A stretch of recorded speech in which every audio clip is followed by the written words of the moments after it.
and there you go. And that's like perfect, just what we're looking for. It's not quite lunchtime yet, but Carville Mace doesn't need an excuse to sink his teeth into his very own watermelons. I don't think you could get much more of a better watermelon than that. It's got that sweet sugar flavor.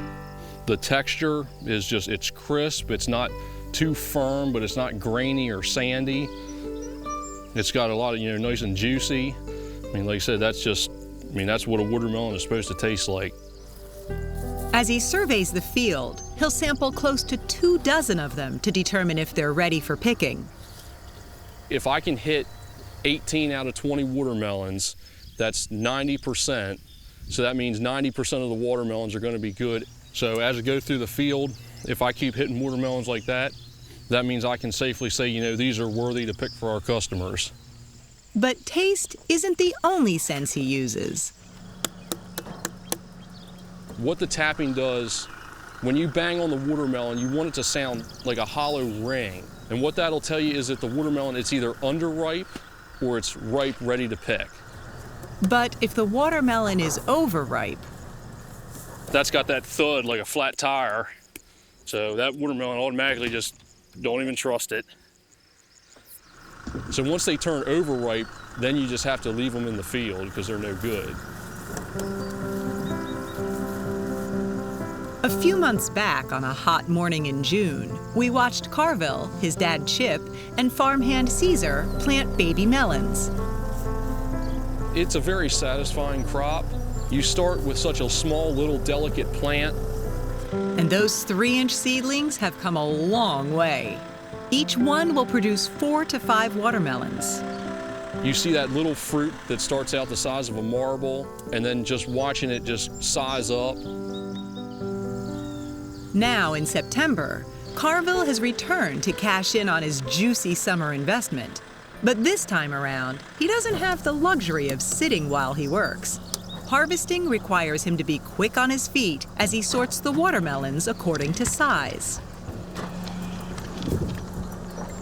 As they're coming in, I'm looking at every one, because like I said, they're all different sizes.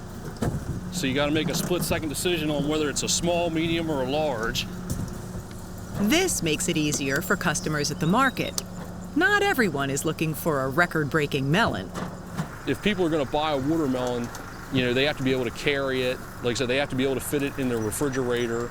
You don't just want to grow the biggest watermelons you can, and you want to try to grow a consistent size. Today, Carville's mom, Mary, is in charge of keeping everyone in the correct lane, ensuring the ride is straight and steady as the crew picks the watermelons off the field and puts them onto the conveyor belt.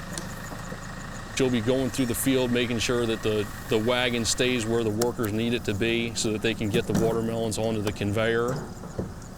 We leave a row with nothing planted in it, so that's where the tractor will drive through that row, so you avoid running over the watermelons.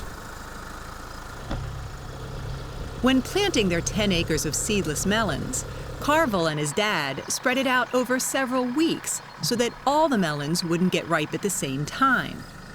Today, they're picking one of the last batches of the season. But not every melon will make its way to market, or even out of the field. This is the pollinator watermelon and not a seedless watermelon that we'd want to pick. So it has a very thin skin that you can just easily. That's done on purpose for worker safety in the field. While a pollinator melon is technically edible, they're meant for breeding, not eating.